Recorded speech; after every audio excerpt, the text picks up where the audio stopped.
তখন উনি মন্দিরে ভোগ লাগাইয়ে চলে আসছেন এবং শ্লোক পরিপূর্ণ করেছেন। করে এসে জয়দেব পদ্মাবতী সেবা দিয়েছেন। সেবা করার পরে জয়দেব প্রত্যেক দিন সেবা করার পরে যখন উনি শয়নে যায়, শয়নে গেলে ওনার চরণ একটু এটা পদ্মাবতী টিপতে টিপতে ওনার ঘুম এসে যায়, উনি ঘুমিয়ে পড়ে। তখন পদ্মাবতী এসে সেবা করে। এখন আজকেও যথাযথভাবে একই কর্ম। উনি সেবা দিয়েছেন, উনি সেবা করেছেন এবং উনি অন্ন রেখে দিয়েছেন, সে অন্নটাও আছে।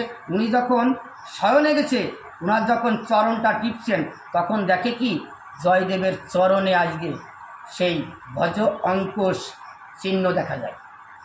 বলছে কি প্রভু, আমি তোমার চরণে কি দেখতে পাচ্ছি? তোমার চরণে আমি কি দেখতে পাচ্ছি? তোমার চরণে আমি ভজ অঙ্কুশ চিহ্ন দেখতে পাচ্ছি। এই চিহ্ন তো তোমার চরণে থাকার কথা না। বলছে না না, আমার চরণে তুমি আবার কি দেখবে, ভুল কিছু দেখছো। বলছে না প্রভু, একটু দেখো না। বলছে না না, কিছু না, তুমি যা দেখছো দেখেছো, তুমি করো। বলছে প্রভু, তুমি একবার ভালো করে দেখো। এখন প্রভু মনে মনে চিন্তা করেছে, তাই তো আমার সর্ব অঙ্গ আমি সব কিছুই সারতে পারবো, কিন্তু এই চরণ তো আমি সারতে পারবো না, কারণ চরণ তো ভক্তের দেয়া চরণ। এই ভক্তের চরণ আমি সারতে পারবো না। আমি এখন কি করি? আমি তো ধরা পড়ে যাব। তখন বলছে, পদ্মা, তুমি যা দেখিছো আমার চরণে, ওটা দেখিছো তোমার চোখের গুণে, ওটা তোমার চোখের গুণে দেখিছো, আর তোমার স্বামীর গুণে। যে ধ্বজভঙ্গ অঙ্কুশ তুমি দেখতে পাচ্ছ, এটা তোমার চোখের গুণে দেখেছো এবং তোমার স্বামীর গুণে দেখেছো, ওটা আমার গুণে না। আর আমার কী হয়েছে তুমি কি জানো? আমি যখন স্নান করে আসতেছিলাম, তখন ওই আসার সময় ওই কুশের আঘাত লেগেছিল আমার চরণে, ওই তুমি তাই দেখতে পাচ্ছ। বলছে না না, আমি তা দেখতে পাচ্ছি না, আমি তোমার চরণ দেখতে পাচ্ছি ভজ অঙ্কুশ। বলছে যদি তুমি দেখে থাকো তাহলে ঠিক আছে, ঠিক আছে, ওটা তোমার চোখের গুণে এবং তোমার স্বামীর গুণে দেখেছো, ওটা আমার গুণে না। তুমি যা দেখেছো ভালো দেখেছো, যাও তুমি সেবা করে এসো, তুমি সেবা করে এসো। যখন সেবা করতে গেছে, সেবায় বলবে, এই সময় আমার প্রাণ গোবিন্দ অনাদি আদি সর্বকারণের কারণ উনি কিন্তু ওনার গন্তব্যস্থানে চলে গেছেন। তখন জয়দেব ওনার যে অজ্ঞানতাটা ভাব আসছিল, সেই ভাবটাও কাটিয়ে গেছে। উনি স্নান করে ঠিক একেবারে ওই সময়টায় বাড়ি এসেছে। বাড়ি এসে দেখে যে পদ্মাবতী সেবায় বসেছে। জয়দেব বলছে, কি পদ্মা, এ কি তুমি আমার আগে সেবায় বসেছো? তুমি তো কখনো কোনোদিন আমার আগে সেবা করোনি।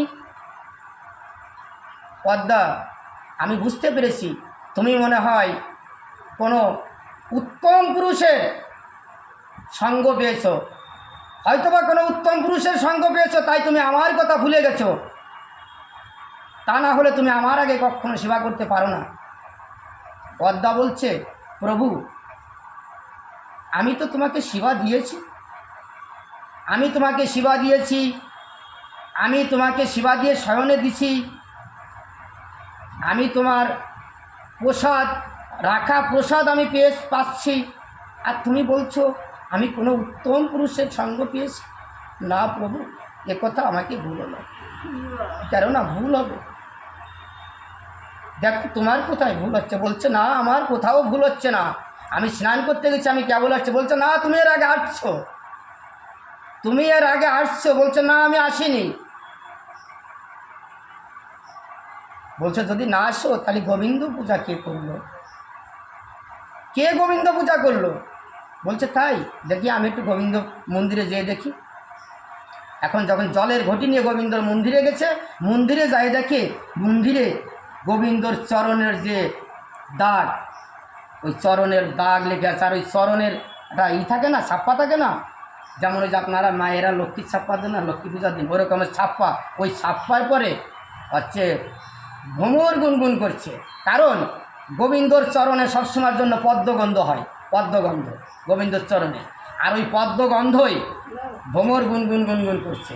তখন জয়দেব তো এটা জানে যে গোবিন্দর চরণ কীরকম, মনে একটা ভাব আসে না মানুষের একটা যখন গুরুদেবের ধ্যান করে, যখন ভগবান শ্রীকৃষ্ণ ধ্যান করে, একটা ধ্যানের ভিতরে একটা ভাব আসে না, ওই ধ্যানে উনি দেখতে পাচ্ছেন যে গোবিন্দ আমার, স্বয়ং গোবিন্দ ভগবান শ্রীকৃষ্ণ আমার মন্দিরে এসেছেন এবং ভ্রমর ওই চরণের ইসের পর দিয়ে ভ্রমর গুনগুন গুনগুন গুঞ্জন করছে, পদ্মগন্ধ গুনগুন গুন করছে। জয়দেব মনে মনে চিন্তা করি, কি প্রভু আমার বাড়িতে কীভাবে আসতে পারে, আর প্রভু আসবে তার তো আমার সঙ্গে দেখা হবে, কারণ আমি তো আজীবনকাল প্রভু ডাকছি। গ্রন্থটা দেখে যে গ্রন্থে আমি লিখেছিলাম কৃষ্ণ বড় রাধা ছোট, আর সেই গ্রন্থই লিখেছে রাধা বড় কৃষ্ণ ছোট, স্বয়ং ভগবান আমার ঘরে এসেছিল, কিন্তু কই প্রভু তো আমার সঙ্গে দেখা দিল না। সারাটা জনম অনাহারে প্রভুকে আমি ডাকলাম, প্রভুকে সেবা দিলাম, কিন্তু প্রভুকে আমি দেখতে পারলাম না। এইভাবে প্রভু চিন্তা করতে করতে উনি মন্দিরের ভিতর অজ্ঞানতা হয়ে পড়ে গেছে, অজ্ঞানতা হয়ে পড়ে গেছে। পদ্মাবতী মনে মনে চিন্তা করলো, এ কি আমার প্রভু আসে না কেন? উনি মন্দিরে গেলেন, মন্দিরে গায়ে দেখে যে প্রভু শুয়ে আছে, বলছে প্রভু একবার উঠো, একবার উঠে দেখো। জয়দেব তখন কি করছে, প্রভু স্ত্রীকে বলছে, দেখুন কেমন মন হয়, স্ত্রীকে বলছে প্রভু তুমি এসেছো আমার কাছে, তুমি আমার কাছে এসেছো, তোমার চরণ দুইখানা আমাকে দাও। প্রভু বলছে না আমি তোমার স্ত্রী, তোমার প্রভু নয়, আমি তোমার স্ত্রী। স্ত্রীর চরণ জড়ায় ধরছে, বলছে তুমি বড় ভাগ্যবান, তুমি বড় ভাগ্যবান, কেননা সারা জীবন আমি যার ভজনা করেছি আমি তাকে কখনো দেখতে পাইনি, আমি তাকে দেখিনি, আর তুমি তাকে নিজ হাতে সেবা করিয়েছ। তোমার মতো পরম ভক্ত কি হয়, তোমার মতো পরম ভক্ত কি হয়?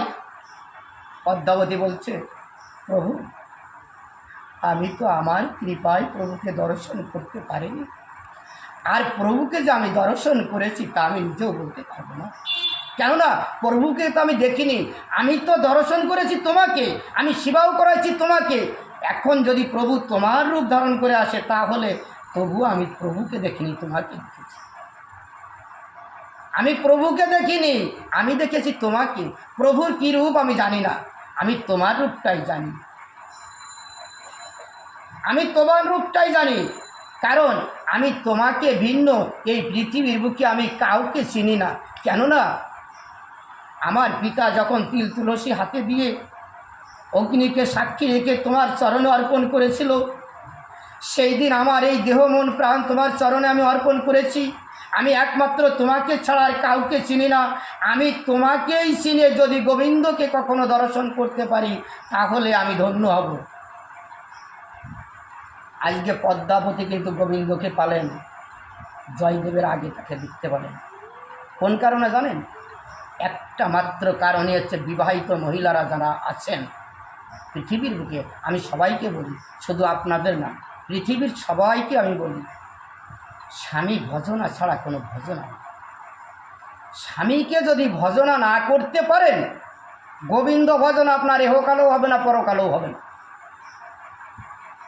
কারণ এই জগৎ স্বামীকে ভজনা করলে পরম স্বামীকে ভজনা করা হবে। আপনাকে আমি বলতেছি না যে আপনি শুধু এই স্বামীকে ভজনা করবেন, এর ডিপার্টমেন্ট আছে। যেমন প্রাইমারি স্কুল পাস করতে হয়, হাই স্কুল পাস করতে হয়, কলেজ পাস করতে হয়, ভার্সিটি পাস করতে হয়, বিশ্ববিদ্যালয় পাস করতে হয়, তারপরে চাকরি পেতে হয়।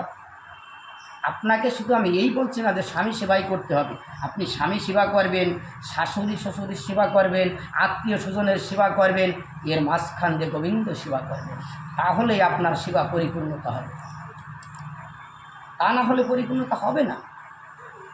আপনি স্বামী দোকান থেকে আসলেন, চাকরি থেকে আসলেন, তার সকালবেলা জামাটা তার ডলে নিয়ে যেতে হবে, সকালবেলা তার জামাটা ধুয়ে ধুয়ে তারপরে তার দোকানে যেতে হবে।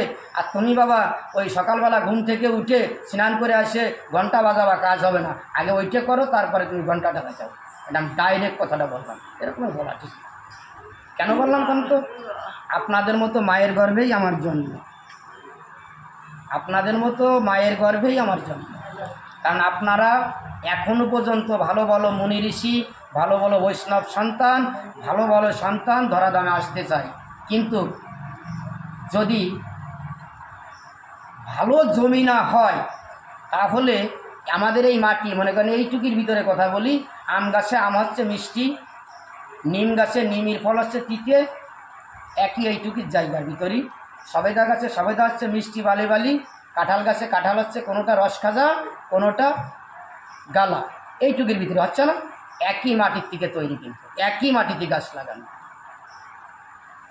আপনারা মায়ের জাতি, আপনাদের মতো ভালো মা যদি পাই, ভালো গর্ভ যদি পাই, এখনও পর্যন্ত ভালো ভালো সন্তান আসার জন্যে তারা পথে বসে আছে, ভগবান পাঠানোর জন্য চেষ্টায় আছে। এখন আপনারাই হচ্ছে ক্ষেত্র, আপনারাই মাটি, আপনারাই স্বয়ংসম্পূর্ণ। আপনাদের লালন পালনেই একটা শিশু ভালো হয়, একটা শিশু খারাপ হয়। কারণ মার চাইয়ে বাবার চাইয়ে